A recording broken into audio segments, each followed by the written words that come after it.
Hi, I'm Corey Whitman with Pierce Manufacturing. I'm an aerial sales support specialist for the aerial products.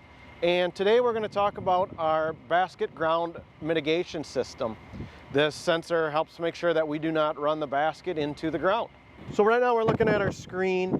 Once we start lowering the ladder, there's a sensor underneath the basket that will detect a rooftop or the ground. Once we're about 39 inches away, we will see aerial object detected. Once we see that message, it will automatically start slowing my basket down. It will give me a message telling me that my down and extend functions are limited. And when I'm about 10 inches away from the ground, it will stop me.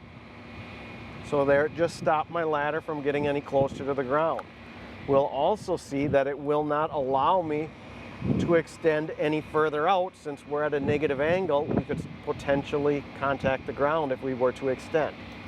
So a sensor will stop us from doing that.